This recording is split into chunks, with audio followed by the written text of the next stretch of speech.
Hello everyone, we are continuing with Master of Self-Realization, the book from Shri Sadguru Siddharameshwar Maharaj, page 46. Chapter 3, I believe, let me make sure. I believe it is still chapter 3. Yeah, still chapter 3.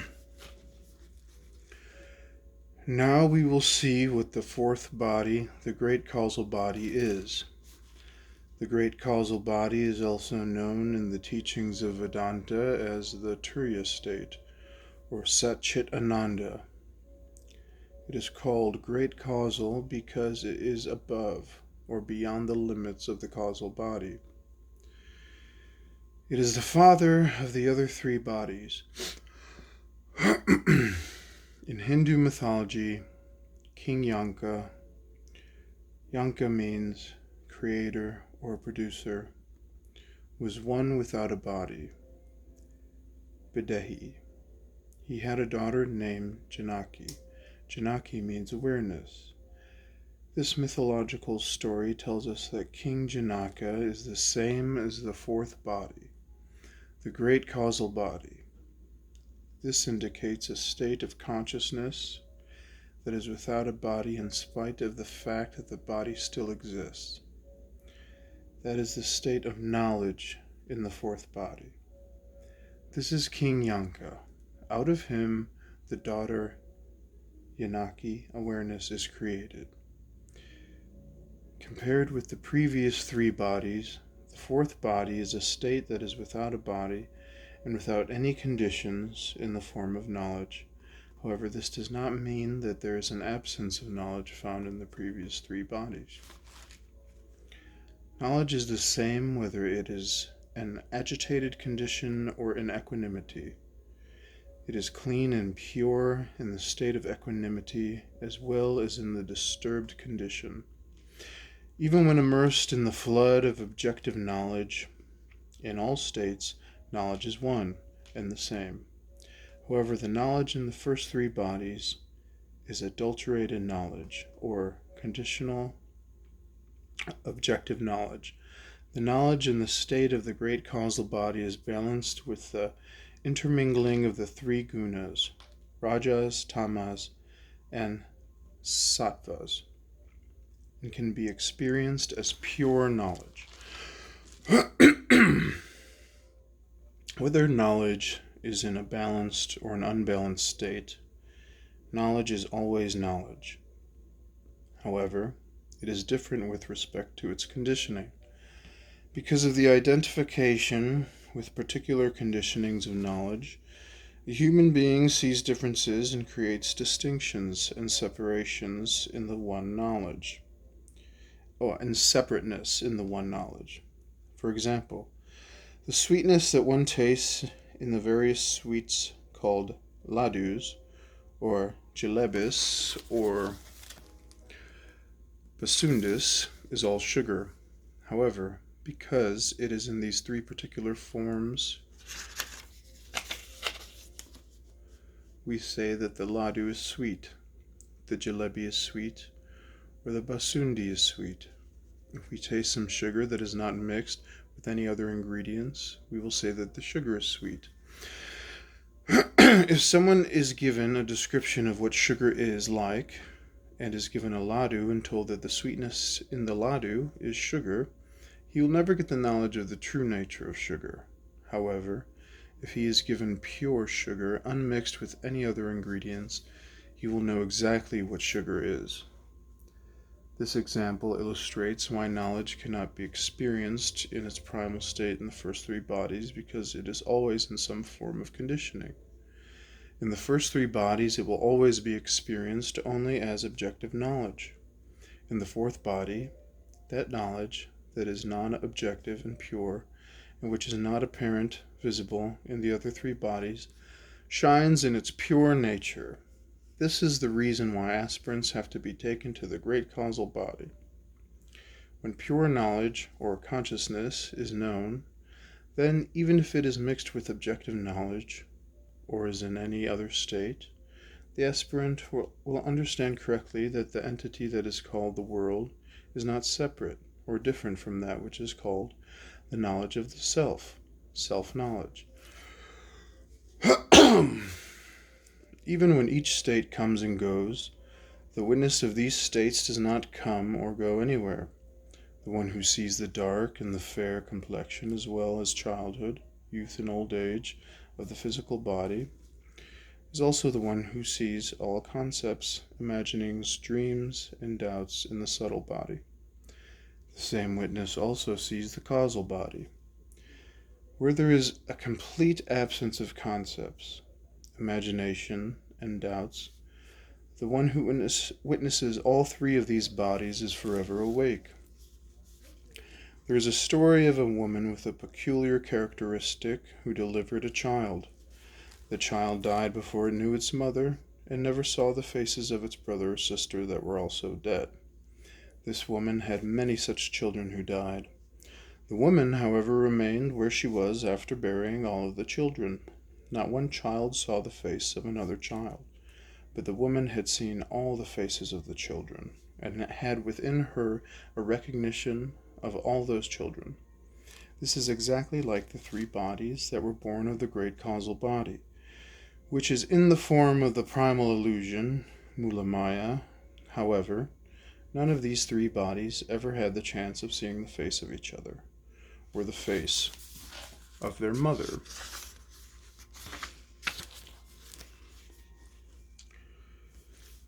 Even while one state penetrates into the other, the knowledge present in all these states is never adulterated, just as in the example of the thread which supports all beads equally where one bead does not penetrate into the other.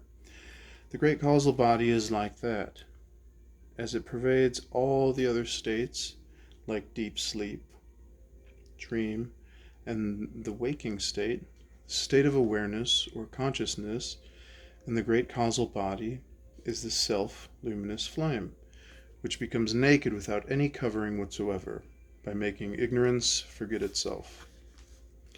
Once the nature of the witnessing knowledge is known, the state of ignorance vanishes completely. Though it is true that the ignorance vanishes, it is not true that the appearance of the scene or manifestation also vanishes. It is only the attitude or the understanding of the aspirant that changes. By virtue of the intensity of the study, we will experience that all that is seen and appears is in the form of knowledge.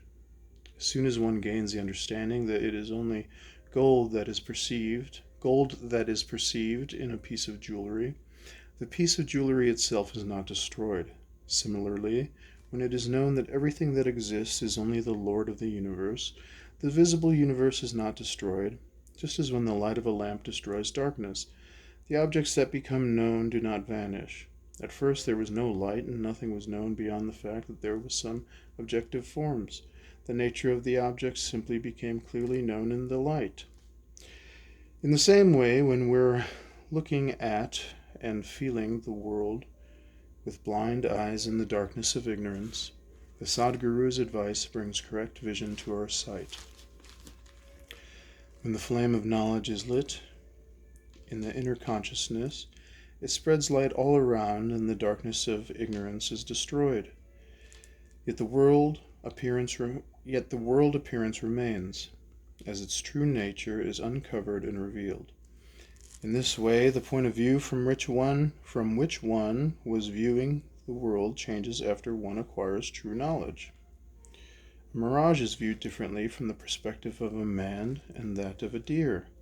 The object is the same, but the seeing of it is different in each case. When sand in the desert, or a road stretching out into the distance, becomes hot from the sun's rays, the heat waves that rise will appear to be a body of water to someone standing far away. This appearance is called a mirage. In Marathi language, the mirage is called Mugjala. The meaning of this is an appearance of water at a distance that entices a deer. The reason for this name is that the deer is deceived by the mirage and imagines it to really be water and runs towards it to quench its thirst. Upon realizing the absence of water, the deer becomes disillusioned. It is the limited capacity of the deer's intellect that leads it to believe the appearance of the water is true. And although it looks like water, the thirsty man will not run towards it to quench his thirst. The reason for this is that the mirage is not what it appears to be, and the man understands this.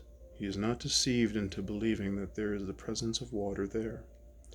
This is the capacity of the human intellect for discerning the true form from the untrue. From the point of view of the sun, there is nothing like a mirage. From where does the appearance of a mirage arise?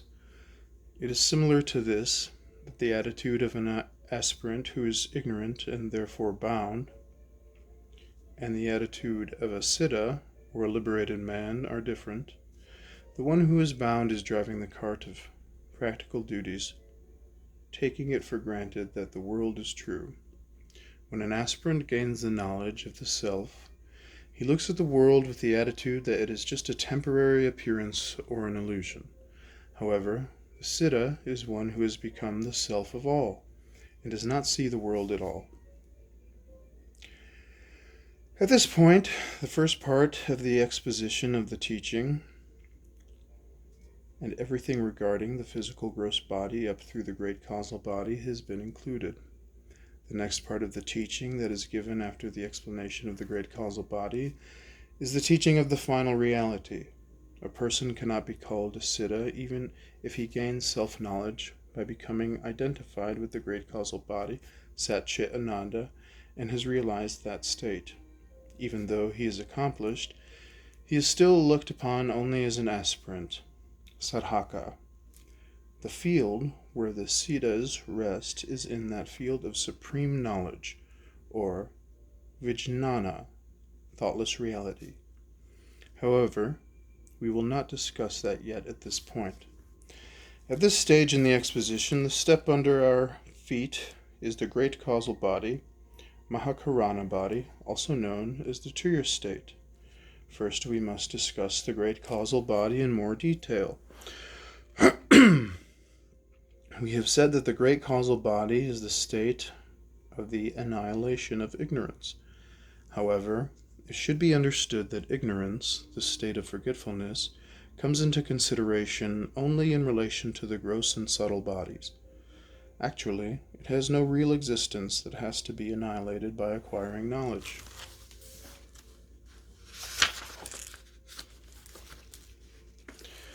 It is ridiculous to say that ignorance, or that which is not, has to be annihilated. For example, Rama has a ring and Govinda does not have a ring. Does the absence of a ring indicate the state of existence of a certain thing called a ring? No, it does not.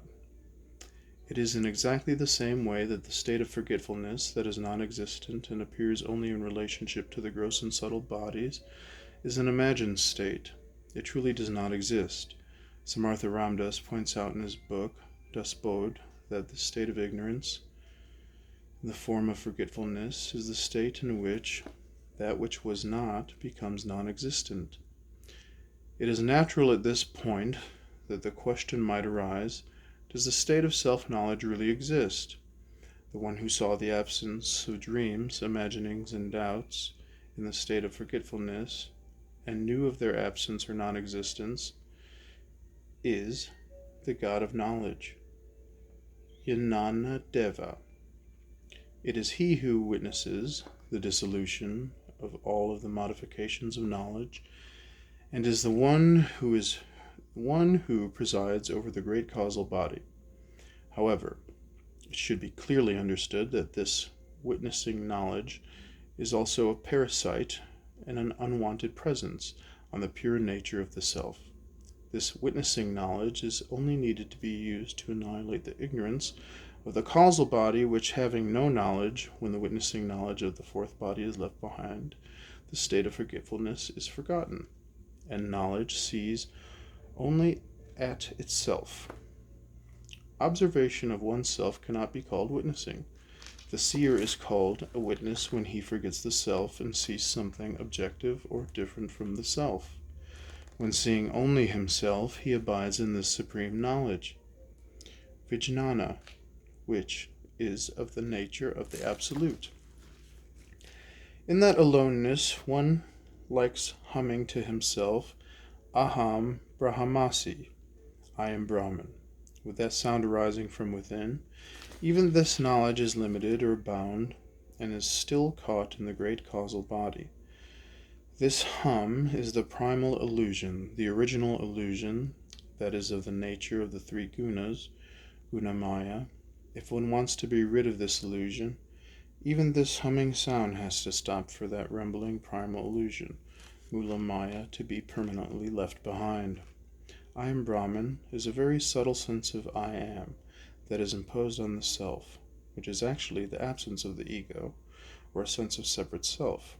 However, even this subtle type of I am is like a molecule of salt and milk, and therefore has to be eradicated.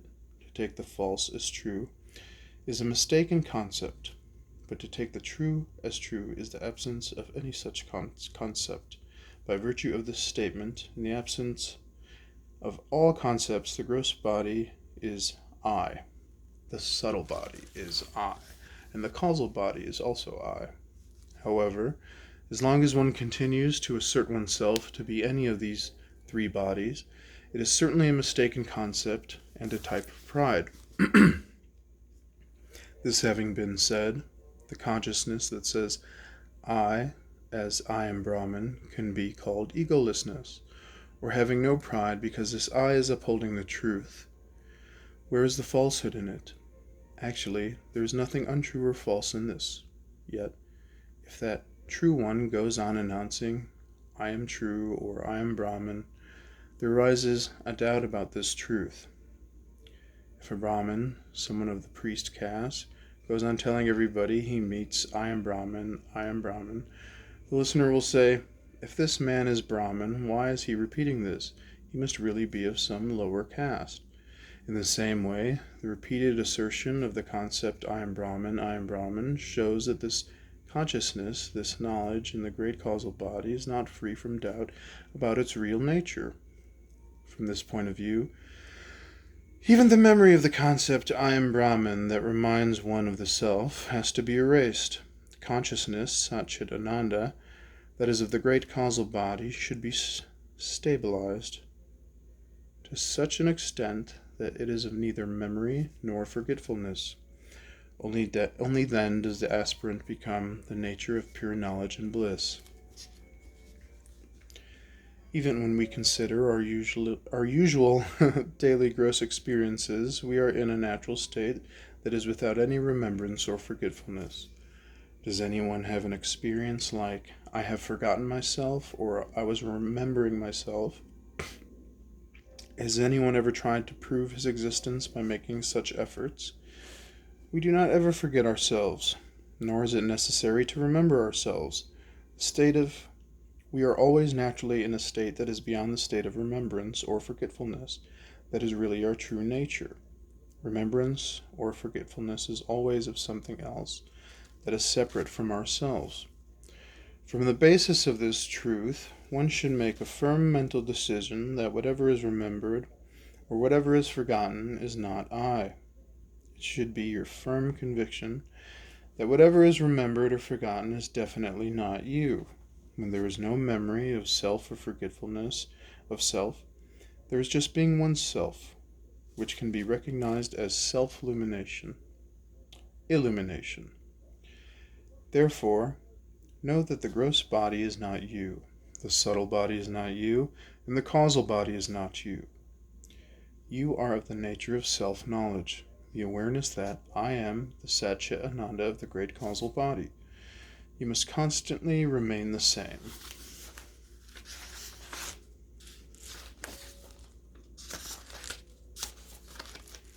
Going by the theory of progressive elimination according to the instruction given above, once the conviction of one's true nature as pure knowledge, or I am, is realized, The four bodies have been collectively considered using the ancient method of investigation and deductive elimination. Up until now, it has been explained that you are not the three bodies. At this point, the Vedas again turn back and now announce that all of the visible appearance of the world is a sport or play, lila, of your own consciousness. There is a maxim or statement that goes like this: a thing that is produced is like the thing from which it was produced. For example, when water is turned into ice, it is still water, for the one who only sees superficially. Water has a flowing tendency, while ice is solid. Water has no shape, and ice has shape. However, when the substance is known, they are known to be one and the same. According to this maxim, it can be understood that the world and its Lord Brahman are the same. This is the teaching in the Vedas. From the gross point of view, earth, water, light, fire, wind, air, and sky, space appear different, but the difference is only in quality. Ice becomes water after melting, just as the earth gets dissolved in water. And water dries up by the heat of fire.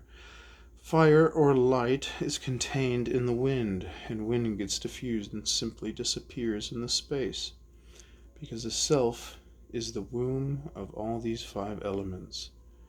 They all disappear in the self. If these principles were absolutely different from one another, they would never have dissolved into each other as one, without any remnant of difference.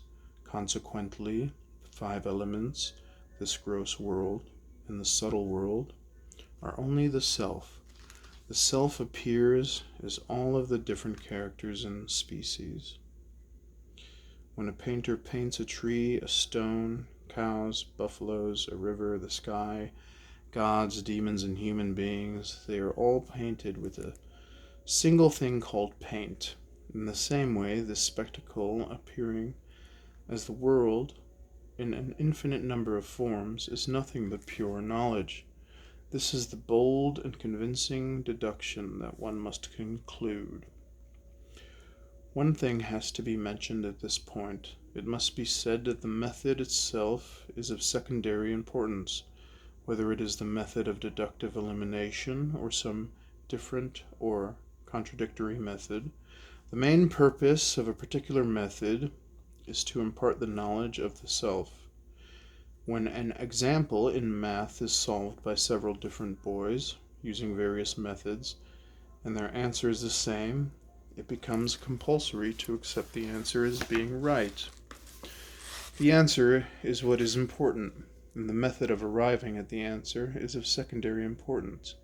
That is how the Vedas view the method being used to explain to the aspirant the nature of one's true self. There is a snag in providing the identity of water and ice, the world and God, and gold and jewelry as being the same. Even if the gold and the ornaments are the same, the ornament could not be manufactured unless the goldsmith put his skills to work on the gold, and water could only turn into ice by virtue of intense cold. Similarly, although the world and God are the same, the rationale still presents itself that the means that some transformation must have occurred in God. He solidified as earth, or melted and became water then. Then he dried up and became fire, etc. In this argument, first God became the five elements, and then the world was formed out of the five elements. This is a flaw in the method of deduction, and an objection can be raised in this manner.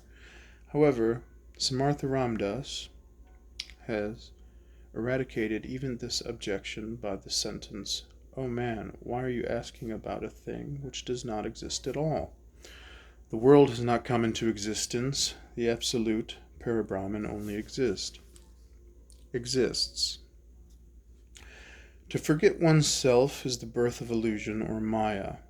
Ma means is not, and Ya means which. Maya is that which is not, which means that she is that which does not exist. How can one describe this non-existent woman? Is the barren woman's son fair or dark? What is his age, his height, his breath, his caste? How can we answer these questions about that which has not come into being? To keep a child quiet from crying, he is told the scarecrow has come. He is quieted by the creation of the tale of a scarecrow that is not really there. After the child becomes quiet, he asks his father, "Daddy, what did the scarecrow look like? How long was his beard, and how long was his mustache? How big were his nose, eyes, and teeth?" What answer can the father give? Until he responds, the child is not going to keep quiet. At such time, the father has to stretch the nose of the scarecrow as far as Rameshwara, and his feet up to the netherworld, and his head has to reach the sky. Thus saying whatever he likes, he draws a frightening picture of the scarecrow, saying, "He is like this and like that, etc.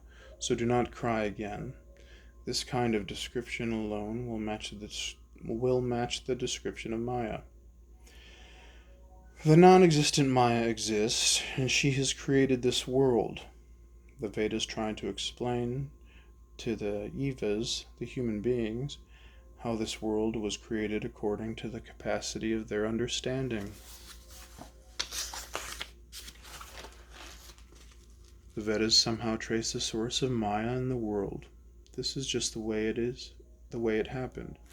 It can be seen that the reasoning used in the deductive elimination method at times contradicts some other theory or method.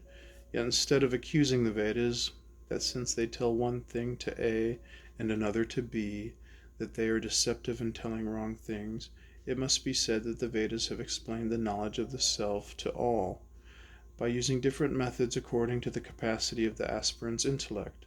The Vedas have eradicated their illusion, and as to who was deceptive, the aspirants were deceiving themselves as to the real nature of this world. The mother gives wheat porridge to one child, and gives roti, a type of flatbread, to another child who is suffering from indigestion. Can you call this mother partial? That mother knows which food is beneficial according to the capacity of each child's digestion. Similarly, with regard to the Vedas, different methods are used for the different types of aspirants. They differ in intellect, but they are suffering from the same disease of samsara, belief in mundane objective existence. Bhavaroga means the disease that created the idea that the world has been created. To treat this disease, the Vedas and various scriptures had to give explanations in different ways according to the aspirant's capability of understanding. Even if a fever is only one symptom, a clever doctor will give the different medications according to the physical condition of the patient. The doctor's goal is only the restoration of good health. There might be different medication, but there is no difference in the etiology. One medicine suiting one patient may not suit another patient who has a different physical condition. Similarly, spiritual instructions given to one aspirant may not appeal to another. The knowledge or advice given to an aspirant who has a certain background may not be suitable for another who has a different background. There is no fault regarding the method that the Mother Shruti, the Vedas, gives. The faults are in the mental disposition of the aspirants at the time the exposition is made. Mother Shruti's final goal is to make all children attain self-knowledge. Therefore, the aspirant should abandon the fault-finding attitude and fulfill oneself by achieving the goal of acquiring self-knowledge. Okay, I'm going to stop there. We'll begin chapter 4 next time, page 55. That is it for today of Master of Self-Realization. Goodbye.